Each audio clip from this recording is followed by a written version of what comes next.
Buenos días, bienvenido a nuestra transmisión, bienvenido a nuestra iglesia, Gracia Redentora de Cristo, en este día, el Día del Señor. Hoy les invito a que dispongan también sus corazones para que oremos, para que pongamos este tiempo de palabra en manos de nuestro Señor, para que sea Dios glorificándose en este día. Amado Señor y Padre Celestial, te damos gracias, te glorificamos, Señor, en este nuevo día, Padre, dándote gloria y honra, y que seas tú glorificándote en cada uno de los hogares, en cada lugar donde hoy se está escuchando tu palabra, oh Señor. Gracias te damos por tu fidelidad, gracias porque aquí nos has traído, Señor. Y sabemos, Padre, que si estamos hoy aquí es porque tú has extendido tu misericordia y porque tus planes sobre nuestras vidas siguen vigentes, amado Señor. Por eso hoy te damos gracias y te pedimos que seas tú glorificándote, que seas tú derramando de tu gracia y tu poder sobre nuestras vidas, Padre. Y tu paz, la paz que sobrepasa todo entendimiento, llene nuestras vidas, llene cada hogar, oh Dios, llene cada hogar en donde hoy se está disponiendo un corazón para escuchar tu palabra, Señor. Que seas tú quitando todo argumento, que seas tú quitando todo cansancio, que seas tú quitando toda indisposición, Señor, y que seas tú poniendo el querer y el hacer en todas las vidas. Te alabamos, Señor, te adoramos y te bendecimos en el nombre que es sobre todo nombre, en el nombre de Cristo Jesús. Amén y amén. El Señor les bendiga, mis amados. Y hoy quiero compartir un tema, y son actitudes cristianas, esas actitudes que debemos tener nosotros como hijos de Dios, como miembros de la iglesia de Cristo. Y hoy vamos a ver todas estas actitudes en estos domingos, y hoy vamos a ver la misericordia que por demás ya estamos llamados a practicarla, ¿cierto? Y dice el diccionario que la misericordia es la disposición de compadecerse de los sufrimientos y miserias ajenas. Se manifiesta en amabilidad, asistencia al necesitado, especialmente en el perdón y la reconciliación. Es más que un sentimiento de simpatía, es una práctica. Es decir, es una práctica, tenemos que hacerlo, es una acción. La misericordia, al igual que el amor, al igual que la fe, tenemos que activarlo, ponerla por obra. Es decir, no simplemente digo yo soy misericordioso, pero si en mi vida no tengo actos de misericordia, pues sencillamente no lo estoy haciendo como lo manda la palabra del Señor. Esta palabra misericordia procede del griego eleos, que significa solidaridad, bondad, gracia. En el Salmo 89, 28, en el pacto de David de Dios con David, dice la palabra: para siempre conservaré mi misericordia y mi pacto será firme con él. Dios le prometió a David, al reino de David, que su misericordia sería por siempre, que su pacto sería por siempre. ¿Por qué? Porque de los lomos de David vendría el Mesías, vendría nuestro Salvador. Entonces, ese pacto se confirma cada día en nuestras vidas, porque todos los días de nuestras vidas vemos la misericordia de Dios. Vemos la misericordia de Dios. Así de que hoy, en este día, quiero compartirle de este tema. La gracia se ocupa del hombre en su condición de culpable, ¿sí? La gracia que Cristo trajo a nosotros, porque estamos en la era de la gracia. Entonces, esa gracia se ocupa de nosotros como culpable en nuestra condición de pecadores, y que Cristo vino a la tierra para llenarnos de su gracia y hacernos salvos, porque estábamos lejos de la misericordia y de la gloria de Dios. Y la misericordia se ocupa del hombre en su condición de desdichado, en esa condición de vulnerable, cuando estamos alejados de Dios o en la situación en la que nos encontremos, ¿verdad? A veces cuando nos podemos encontrar en situaciones que esperamos que alguien extienda su mano, extienda de su misericordia, y que esa misericordia el Señor nos las enseñó desde el día 1 de su ministerio. El Señor siempre reflejó misericordia. Y hoy le quiero invitar a la palabra, al Evangelio de Lucas, al capítulo 10. al capítulo 10, vamos a ver en el versículo 25 la parábola o la enseñanza del buen samaritano. Aquí vemos nosotros esas enseñanzas que tenía nuestro Señor. Podemos leer un poquito más atrás, en el versículo 21, aquí mismo de Lucas 10, cuando el Señor dice: en aquella misma hora Jesús se regocijó en el Espíritu y dijo: yo te alabo, oh Padre, Señor del cielo y de la tierra, porque escondiste estas cosas de los sabios y entendido y las has revelado a los niños. Sí, Padre, porque así te agradó. Todas las cosas me fueron entregadas por mi Padre, y nadie conoce quién es el Hijo sino el Padre, ni quién es el Padre sino el Hijo, y aquel a quien el Hijo quiere revelar. Y volviéndose a los discípulos, les dijo aparte: bienaventurados los ojos que ven lo que vosotros veis, porque os digo que muchos profetas reyes desearon ver lo que vosotros veis y no lo vieron, y oír lo que Dios y no lo oyeron. Ese fue el preámbulo a la enseñanza del buen samaritano, porque el Señor le había revelado estas cosas a sus discípulos, a sus escogidos. Y dice el Señor: ¿cuántos reyes no quisieron ver lo que ustedes están viendo? Pero la revelación de Cristo fue para este tiempo, para nosotros, para la iglesia, para el nuevo pacto. Y en el medio de esta enseñanza, dice en el versículo 25: y he aquí un intérprete de la ley se levantó y dijo para probarle: Maestro, ¿haciendo qué cosas heredaré la vida eterna? Él le dijo: ¿qué está escrito en la ley? ¿Cómo lees? Aquel respondiendo dijo: amarás al Señor tu Dios y con todo tu corazón y con toda tu alma y con todas tus fuerzas y con toda tu mente, y a tu prójimo como a ti mismo. Y le dijo: bien has respondido, haz esto y vivirás. Pero él, queriendo justificarse a sí mismo, dijo a Jesús: ¿y quién es mi prójimo?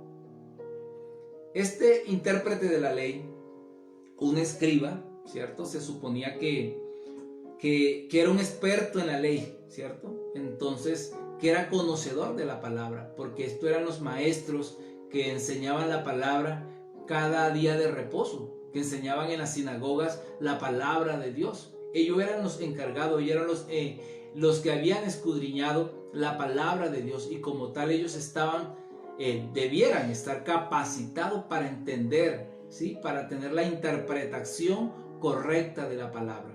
Pero dice aquí la palabra, he aquí un intérprete, versículo 25 de la ley, se levantó y dijo para probarle. Es decir, él simplemente dijo: yo voy a ver qué reacción tiene Cristo, voy a ver si Cristo va a decir, este Señor va a decir si debemos o no cumplir la palabra, si debemos o no cumplir la ley. Cristo dijo que Él vino para cumplir la ley, no para abrogarla, ¿verdad? Pero vino a enseñarnos cómo vivir en la era del pacto. En la era del pacto.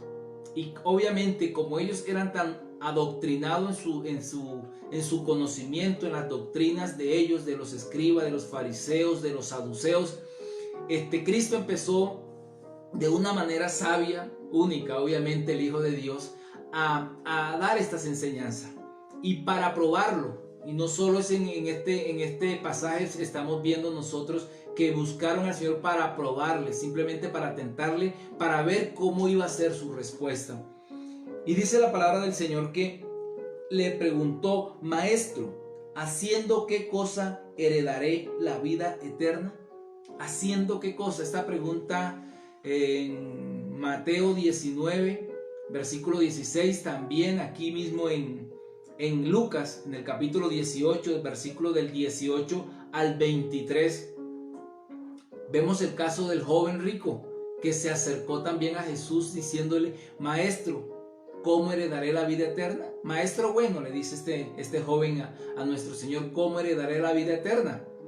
Y el Señor le explica, todos conocemos, ya hemos hablado de este tema, el Señor le explica qué es la vida eterna, cómo adquirir la vida eterna. Este muchacho le dice al Señor: yo he cumplido todos los mandamientos, yo he cumplido todos desde mi niñez. El Señor le dijo: solo te falta una cosa, o sea, ya está perfecto. Vende todo lo que tiene y dalo a los pobres. Cuando el Señor le habló de la acción, de poner por obra la palabra, este muchacho se desvaneció y dice la palabra que se fue muy triste. ¿cómo heredaré la vida eterna?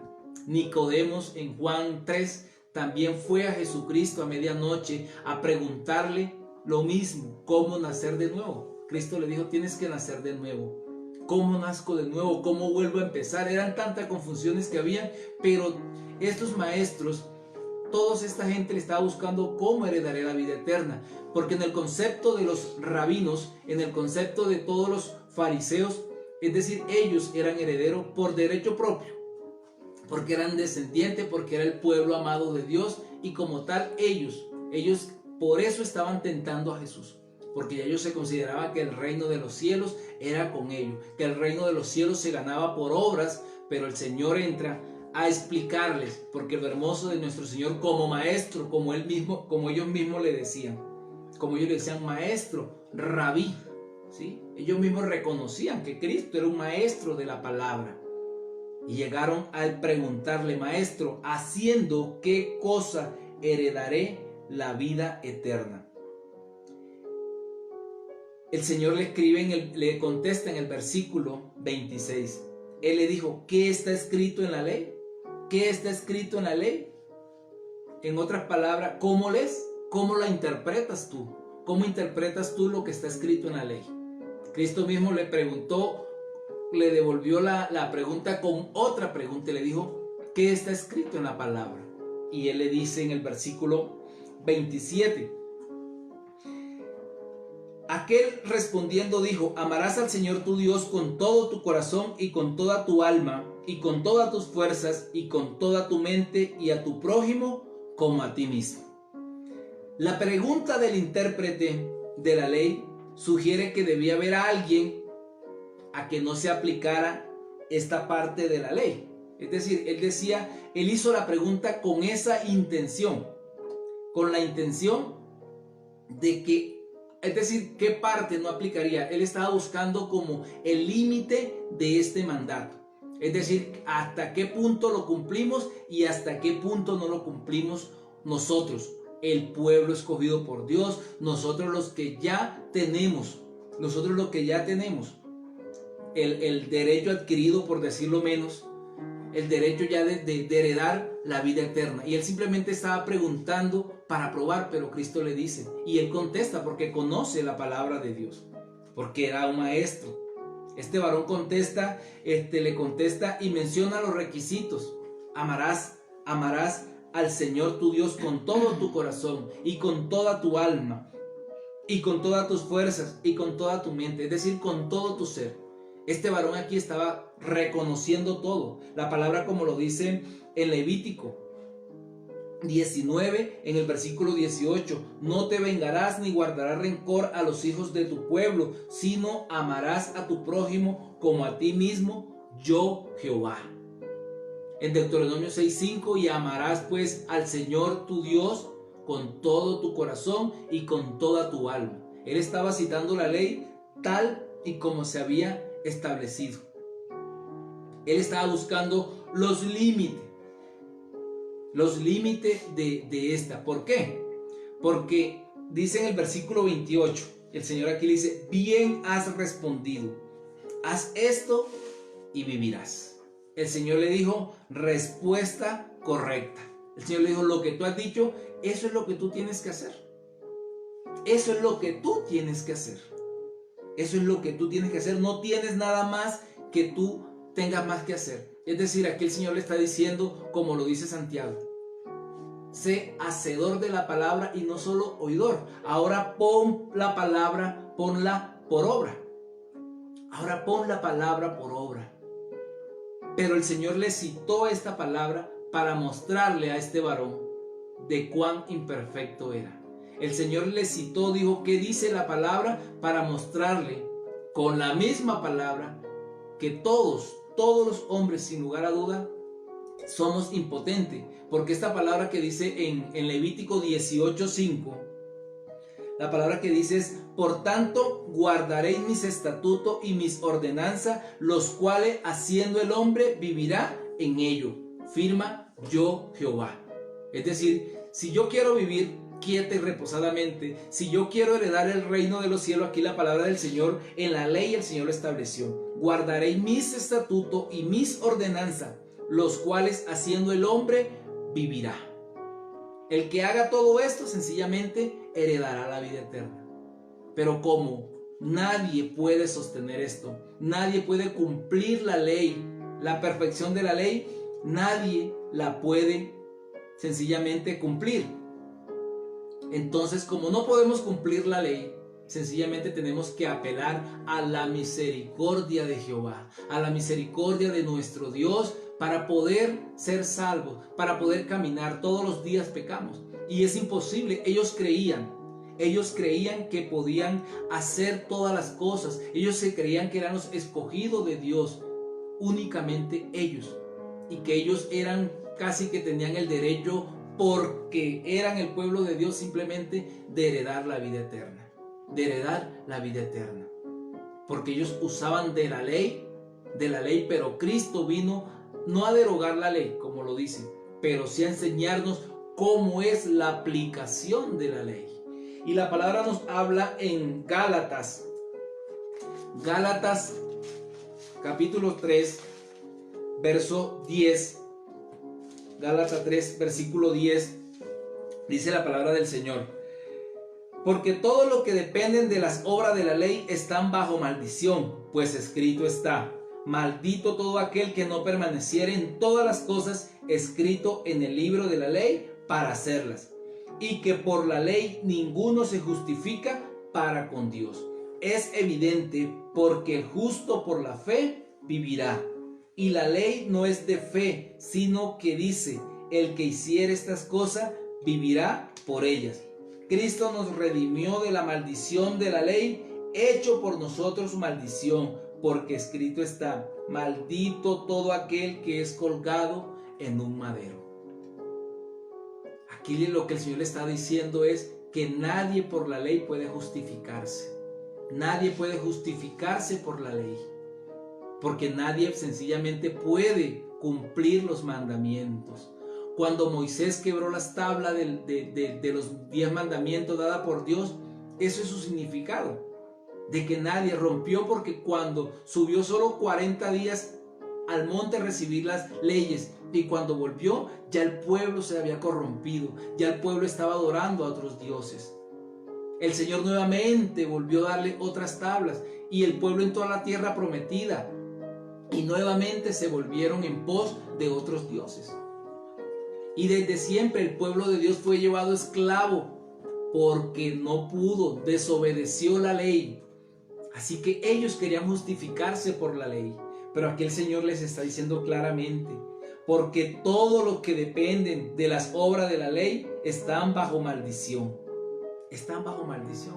Y Cristo se hizo maldición por nosotros. Se hizo maldición por nosotros para que nosotros sí pudiéramos heredar la vida eterna. Aquí Cristo le está dando una gran enseñanza a este maestro de la palabra. En el versículo aquí mismo 22, del 22 al 25, aquí mismo de Gálatas, dice la palabra: mas la escritura lo encerró todo bajo pecado, para que la promesa que es por la fe en Jesucristo fuese dada a los creyentes.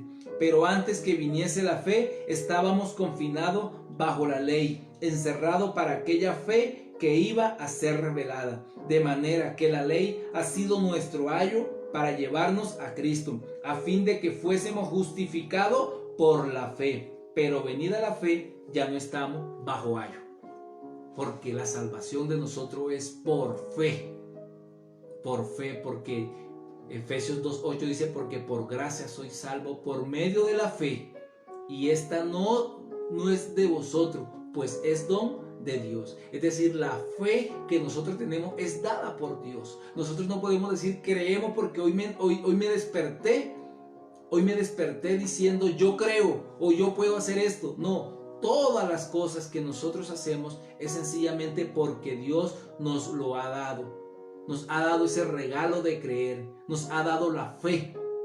Así que por la ley nadie puede justificarse. Y eso fue lo que vino nuestro Señor Jesucristo a enseñarnos a nosotros cómo debemos vivir, qué es lo que agrada a Dios, cuáles son las cosas que tenemos que hacer, a romper, a pulverizar todas esas doctrinas que tenían los saduceos, los fariseos, los escribas, todas esas doctrinas, porque ellos estaban manipulando la ley, ellos estaban manipulando la enseñanza, la palabra de Dios y acomodándolas a ellos, acomodándolas. Cristo le decía, ustedes imponen cargas que ni siquiera ustedes mismos están dispuestos a llevarlas. Ustedes ni siquiera lo que predican lo cumplen, pero sí se ufanan de que son los sagrados, quieren mostrarse más espirituales que ninguno. Pero cuán lejos ustedes están de Dios, cuán lejos ustedes están de Dios. En el versículo 29, le pregunta el escriba nuevamente, dice la palabra, pero él queriendo justificarse a sí mismo, dijo a Jesús, ¿quién es mi prójimo? Él quiso justificarse. El intérprete consideraba que él se consideraba primero un hombre justo, ¿cierto? Y en el concepto de los escribas, de los fariseos, de los saduceos, ¿sí? El prójimo también eran los justos, es decir, los pecadores, los publicanos, la ramera, los gentiles eran enemigos de Dios porque eran pecadores. Solo ellos. Entonces él hacía la pregunta porque él decía, es decir, yo voy a amar a los justos, yo voy a amar a los que somos salvos, yo voy a amar únicamente a los que conocemos de Dios, a los que Dios ha elegido, porque ellos se consideraban los elegidos de Dios. Entonces él persuadió a Cristo haciéndole una pregunta más en el versículo 29, porque él quería justificarse, él quería decir, mire, yo amo al prójimo, es decir, yo no tengo que hacer nada más. Yo no tengo que hacer nada más. Ya yo estoy cumpliendo con todo, ¿cierto? Y obviamente los publicanos eran declarados enemigos de los judíos. Es más, a los publicanos ni siquiera le permitían que fueran testigos en un juicio, porque los odiaban de tal manera, porque ellos cobraban los impuestos. Las rameras ni se diga. Podemos ver el pasaje en Juan 8, cuando persiguieron a la ramera para apedrearla, a la mujer que encontraron en adulterio. Ahora los gentiles, ahora cuánto más los samaritanos que tenían esa rencilla, que tenían esa diferencia cultural, ¿cierto? Porque la diferencia entre ellos era que en Jerusalén se adoraban y los samaritanos decían que era en el monte de Gerizim, y habían todas esas diferencias. O sea, él quiso decir, mire, yo soy justo y amo a los justos. Y este odio por los demás, ellos lo justifican en el Salmo 139. En el versículo 21 la palabra de Dios dice, no odio, oh Jehová, a los que te aborrecen, y me enardezco contra tus enemigos. Los aborrezco por completo, los tengo por mis enemigos. Así que ellos decían, estos son enemigos de Dios, porque nosotros somos los amigos de Dios, porque nosotros somos los justos. Esto era lo que estaba diciendo este intérprete de la ley. Nosotros somos justos. Nosotros estamos totalmente justificados. Entonces por eso le pregunta, ¿quién es mi prójimo? ¿Quién es mi prójimo? Es decir, ¿a quién más yo tengo que perdonar? Y nuestro Señor entonces empieza con la parábola del buen samaritano. Y dice la palabra del Señor en el versículo 30. Respondiendo Jesús dijo, un hombre descendía de Jerusalén a Jericó y cayó en manos de ladrones, los cuales le despojaron e hiriéndole se fueron dejándole medio muerto. Aconteció que descendió un sacerdote por aquel camino y viéndole pasó de largo. Asimismo un levita llegando cerca de aquel lugar y viéndole pasó de largo. Pero un samaritano que iba de camino vino cerca de él y viéndole fue movido a misericordia.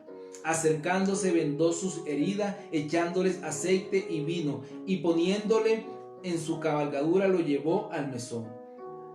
Otro día al partir sacó 2 denarios y los dio al mesonero y le dijo, cuídamele y todo lo que gastes de más yo te lo pagaré cuando regrese. El Señor aquí le da un ejemplo, le pone un ejemplo, le dice, un hombre descendía de Jerusalén a Jericó, era un tramo de más o menos unos 27 kilómetros, un camino empinado, un camino bastante difícil, y sí o sí tendrían que pasar por ahí. Cristo pasó muchas veces por ese camino, varias veces pasó por ese camino, por supuesto, y era un camino que estaba infestado de ladrones, de delincuentes, y precisamente el Señor puso este ejemplo, Y dice la palabra del Señor que un hombre judío descendía de Jerusalén a Jericó y cayó en manos de ladrones, lo cual le despojaron. No se conformaron solo con robarle, sino con maltratarle y dejarlo casi por muerto. Y dice que la palabra, que venía un sacerdote, ¿cierto? Un sacerdote como ellos, que eran los que ministraban en el templo. Venía un sacerdote y lo vio y se hizo a un lado del camino. Lo evitó, se hizo como que no era con él. Venía un levita. Ya todos conocemos que los levitas eran los que servían en el tabernáculo de Dios, eran los que servían. Los levitas no eran descendientes de Aarón, es decir, no tenían el derecho de ser sacerdotes, porque los sacerdotes venían de los descendientes de Aarón, pero sí tenían el privilegio de servir en el templo de Dios. Ellos tenían ese privilegio. Y venía también ese levita por el camino, que era un conocedor de la palabra, que tenía relación con Dios, y tampoco se conmovió de ver a este hombre tirado en el suelo. Y dice la palabra, pero después pasó un samaritano. Les puso el ejemplo, un samaritano de los que ellos tanto detestaban. Y venía un samaritano que iba de camino, vino cerca a él y viéndole, fue movido a misericordia. Fue movido a misericordia este samaritano. Este samaritano vio a este hombre y no le importó si era samaritano, si era judío. Simplemente se acercó y vio que este varón tenía una necesidad. Tenía una necesidad y se bajó. Quizás iba a hacer negocios, qué sé yo, o iba a adorar también a su Dios, también iba a adorar. El punto es que este hombre dejó de hacer lo que estaba haciendo y tomó a este varón. Y dice la palabra que le vendó sus heridas, le echó vino, aceite y lo subió a su cabalgadura, a su asno, y lo llevó al mesón. Y no solo lo llevó al mesón, sino que le dijo a él, lo cuidó ese día, y al día siguiente le dijo al mesonero, cuídamelo. Y le dio tanto dinero, 2 denarios. Dicen que un denario era el pago por un día de trabajo. Le dejó 2 denarios para que se lo cuidara. Totalmente suficiente dinero, pero dice más, si algo llega a faltar, sencillamente ponlo en mi cuenta y cuando yo vuelva a pasar por aquí, yo te pago lo que te deba. Yo te pago lo que te deba. El intérprete, él buscaba una definición, ¿cierto? Él buscaba una definición de cuál es el buen prójimo. ¿Quién es mi prójimo? Él buscaba algo que Cristo le dijera, algo pragmático. Es esto. Pero Cristo con este ejemplo le dice todo esto. Cristo le hace ver que no se trata de teoría, sino de práctica. La misericordia se trata de práctica, no de teoría. No se trata de que, como hacían los fariseos, de que predicaban falsas repeticiones y tantas cosas, y hacían tantas cosas. Y Cristo le dijo, se trata de ser y hacer. Se trata simplemente de hacer lo que hay en nuestro corazón, ¿cierto? Aquí Cristo le dice, mire lo que hizo el samaritano. En condiciones normales, este judío que estaba ahí herido hubiese pasado y no hubiese determinado al samaritano. Pero el samaritano no miró quién era, sino que simplemente lo hizo. Aquí Cristo le está dando la respuesta más maravillosa a este hombre. Cristo le está diciendo, míralo. Cristo le está diciendo lo que él necesitaba escuchar. Y en el versículo, el 36, Cristo le invirtió la pregunta que le hizo en el versículo 29. Cristo le pregunta, ¿quién pues de estos 3 te parece que fue el prójimo del que cayó en mano de los ladrones? ¿Quién te parece? Cristo le invirtió, él preguntó, ¿quién es mi prójimo al comienzo? ¿Quién es mi prójimo? Y Cristo le dice, se le invierte y le dice, a ti. ¿Quién pues de estos 3 te parece que fue el prójimo? ¿Quién fue el prójimo? Aquí le está diciendo, bueno, haz tu propia conclusión. ¿Sí? Obviamente que él no iba a decir el samaritano, porque odiaba a los samaritanos. Pero le dice, él le dice, el que usó de misericordia. El que usó de misericordia, que fue el samaritano. Entonces, así como le dice el Señor en el versículo 28, haz esto y vivirás. El Señor le está diciendo, ¿quién es mi verdadero prójimo? Él mismo le dice, el que usó de misericordia. El que usó de misericordia, le responde él. ¿Y qué le contesta Cristo? Entonces Jesús le dijo, ve y haz tú lo mismo. Con esta respuesta el Señor pulverizó, desmenuzó toda doctrina del fariseo, de este intérprete de la ley. ¿Cuál es tu prójimo? Él simplemente le dijo, tu prójimo es el que tiene la necesidad. Tu prójimo no es no es la raza, no es el color, no es la condición o fe que profese. Tu prójimo simplemente es aquel que tiene una necesidad. Ese simplemente es tu prójimo. Jesús le hizo ver que no importa de quién se trata, sino de ser buen prójimo. No importa, punto. No se trata de quién era el prójimo, sino de quién probó ser el prójimo. Y el que probó ser el prójimo aquí fue el samaritano. Ellos odiaban a los samaritanos. De hecho, cuando Cristo le predicó a la mujer samaritana en Juan 4, cuando Cristo le pidió agua a esta mujer le dijo, judío y samaritano no se gustan, ¿y cómo me vienes tú a pedir agua? Eso era algo cultural que era de años que vivían estas diferencias, pero que Cristo vino a decirle, aún por encima de la diferencia está el amor, en mostrar lo que hay en tu corazón. Cristo derribó todos los argumentos, todos los argumentos, y nos vino a dar la enseñanza, a romper todas aquellas cosas que a veces nosotros creemos, que nos volvemos tan pragmáticos, tan dogmáticos, tan cerrados en las cosas. Y Cristo vino a decirle, el prójimo es todo aquel que tiene una necesidad. Porque la palabra nos enseña que Dios es Dios de misericordia. En 2 de Corintios, el capítulo 1, en el versículo 3, la palabra dice, bendito sea el Dios y Padre de nuestro Señor Jesucristo, Padre de misericordia y Dios de toda consolación. Es Dios de misericordia, es Padre de misericordia. Y como sus hijos, sencillamente tenemos que imitar a nuestro Padre Celestial. En Nehemías 9:17, en la parte B, Nehemías mismo dijo, esa confesión que él dice en la parte B, pero tú eres Dios que perdona, clemente y piadoso, tardo para la ira y grande en misericordia, porque no los abandonaste. Aun cuando este pueblo te dio la espalda, aun cuando este pueblo pecó, se olvidó de ti, dice Nehemías, aún con todo esto tú no los olvidaste, porque tú eres Dios clemente y piadoso, tardo para la ira y grande en misericordia. Éxodo 34:6, cuando Dios pasó por delante de Moisés, Moisés le dice, Jehová, Jehová, fuerte, misericordioso y piadoso, ¿cierto? Grande en misericordia, tardo para la ira. Tardo para la ira y grande, nos tiene esa gran paciencia, tardo para la ira y grande en misericordia y verdad,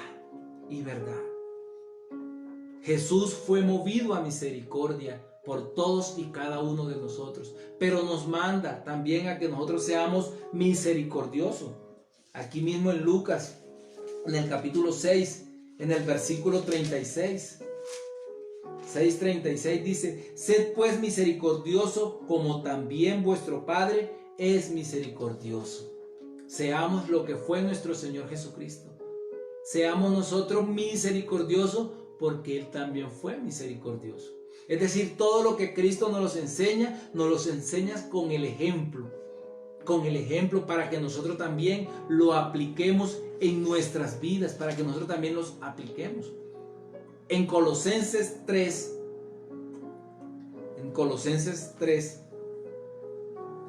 en el versículo 12, dice la palabra que nos vistamos, que seamos vestidos de entrañable misericordia.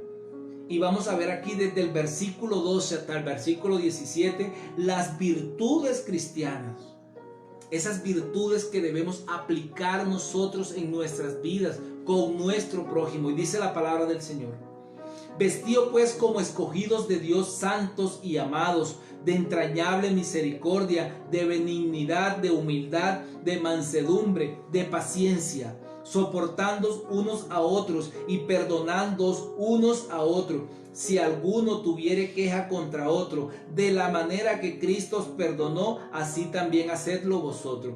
Y sobre todas estas cosas, vestido de amor, que es el vínculo perfecto, y la paz de Dios gobiernes en vuestros corazones, a la que asimismo fuisteis llamado en un solo cuerpo, y sed agradecido. La palabra de Cristo mora en abundancia en vosotros, enseñándoos y exhortándoos unos a otros en toda sabiduría, cantando con gracia en vuestros corazones al Señor con salmos e himnos y cánticos espirituales. Y todo lo que hacéis, sea de palabra o de hecho, hacedlo todo en el nombre del Señor Jesús, dando gracias a Dios por medio de Él.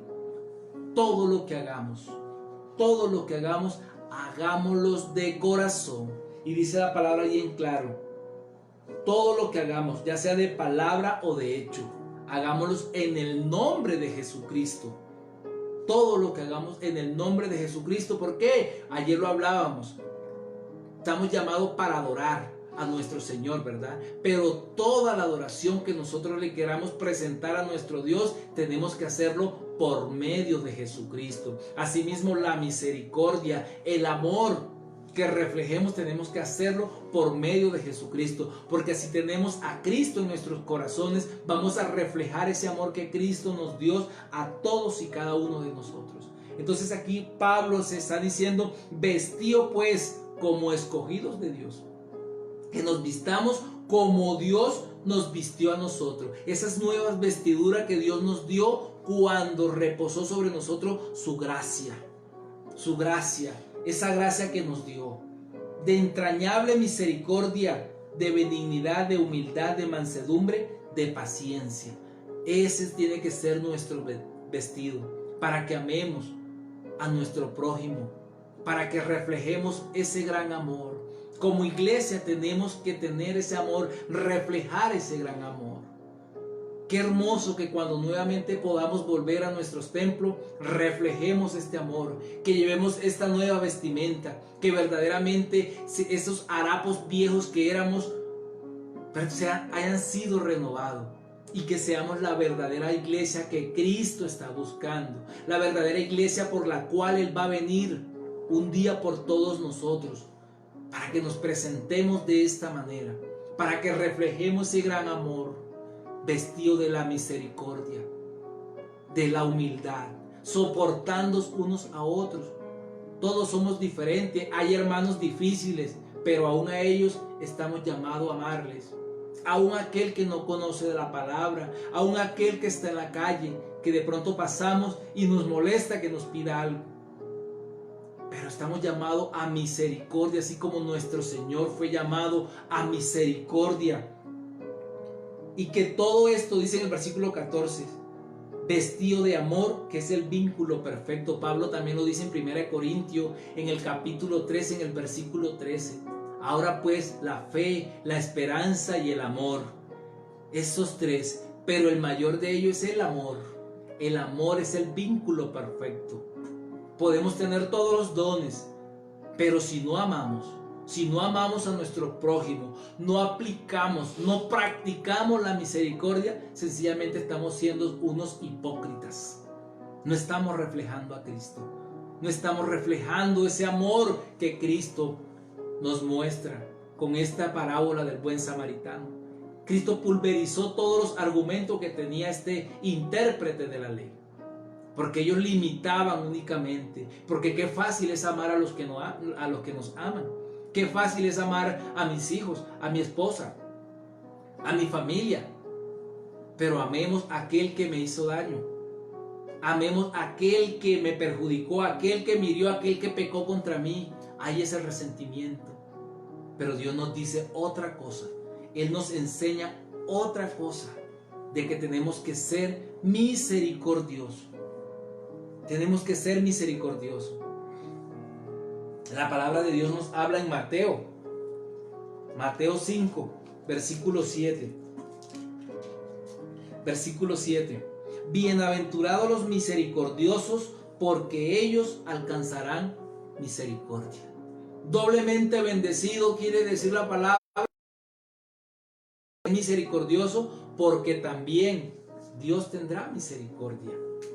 Es decir, es una contraprestación. O sea, todo lo que nosotros hacemos, como lo dice su palabra, tiene su recompensa. Todo lo que hagamos por la palabra de Dios, por el reino de Dios, seremos recompensados. Si somos misericordiosos, Dios será misericordioso con nosotros.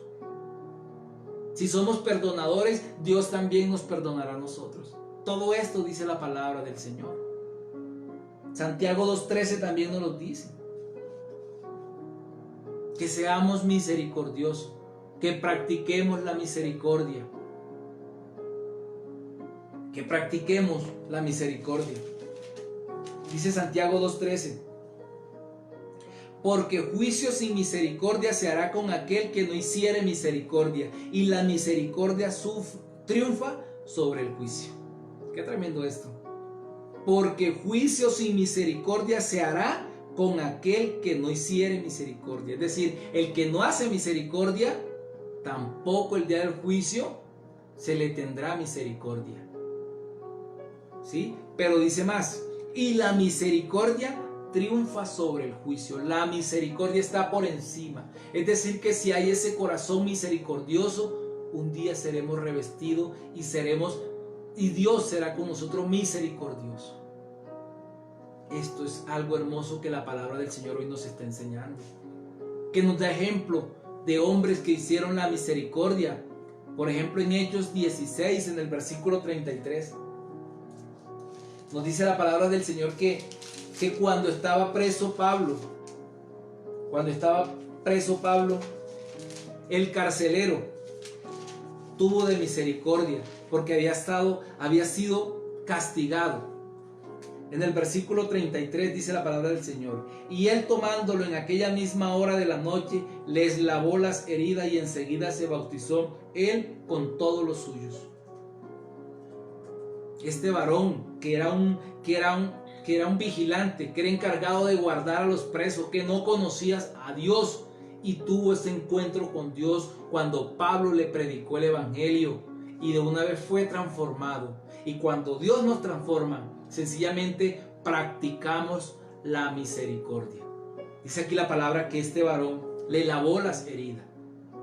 Cuando naufragó en el capítulo 28, que llegaron a la isla de Malta, 28:2, dice la palabra del Señor: y los naturales nos trataron con no poca humanidad, porque encendiendo el fuego nos recibieron a todo a causa de la lluvia que caía y del frío.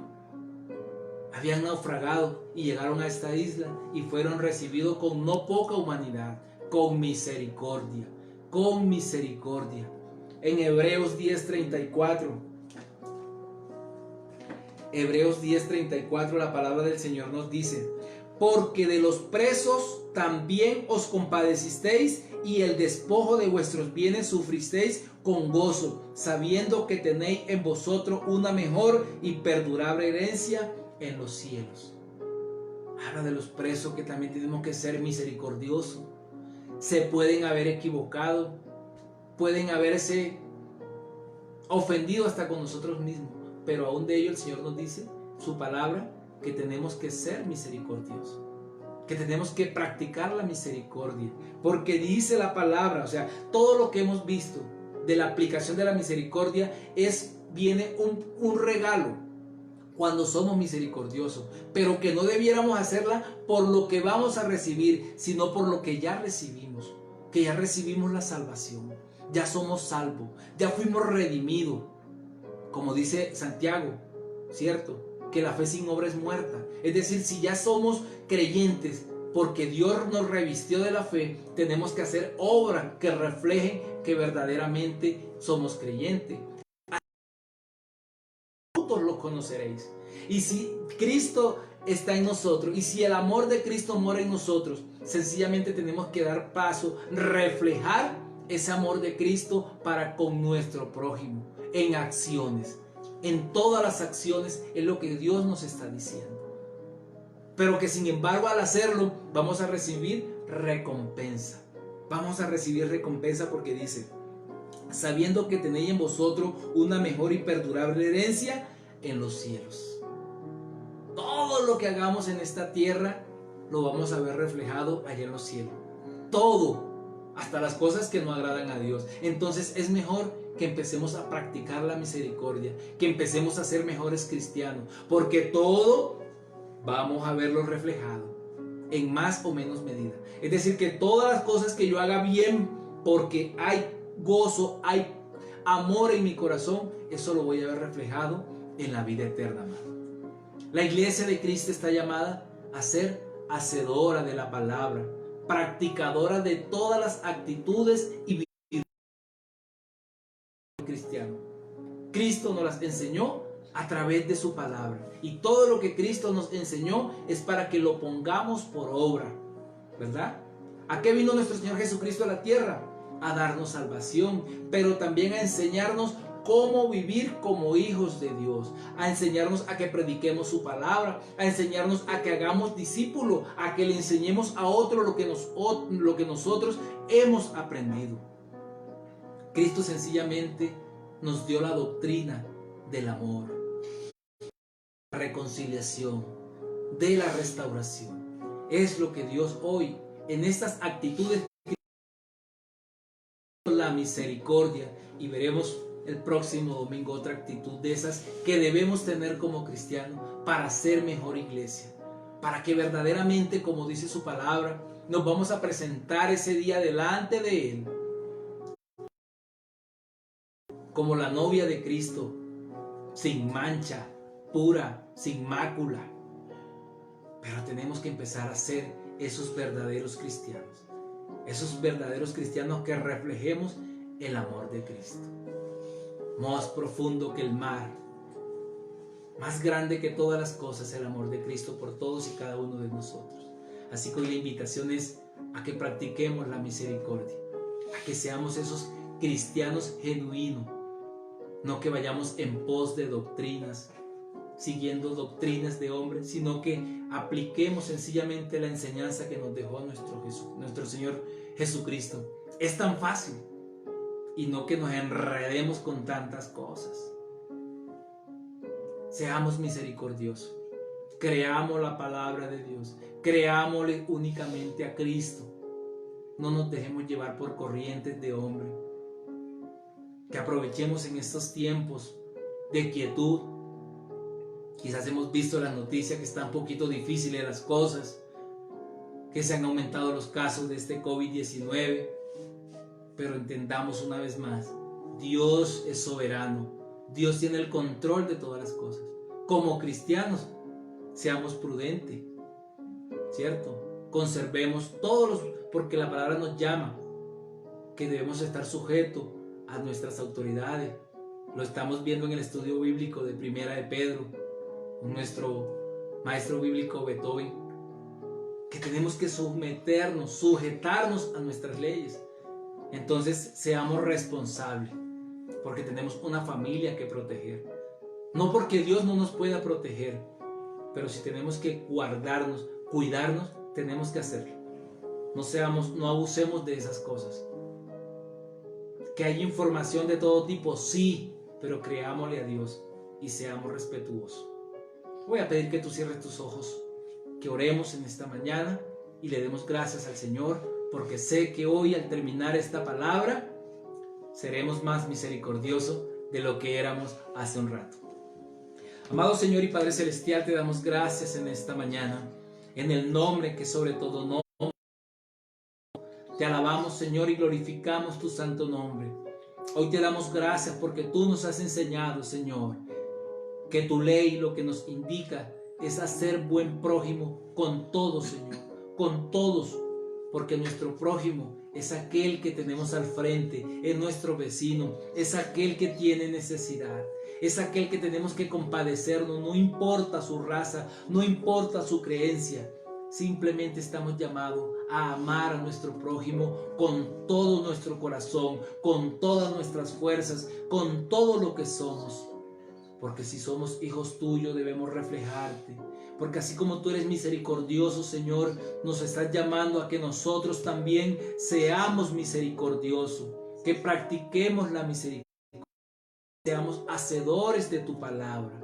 Padre, gracias, gracias por tanto amor, gracias por enseñarnos, Señor, que cuán fácil es ser imitador tuyo, cuán fácil es ser un verdadero cristiano, un cristiano genuino, y es simplemente aplicando tu palabra. Gracias, Padre, te alabamos, te adoramos y te bendecimos. En el nombre de Cristo te damos gracias. Amén y amén. Que el Señor te bendiga en este día. Olvides compartir esta bendición con aquellas personas a la cual tú quieras bendecir, que te suscribas a nuestro canal en YouTube. Que sea un día lleno de muchas bendiciones y que esta semana que hoy empieza sea llena de la presencia del Señor. Que Dios te bendiga en este día.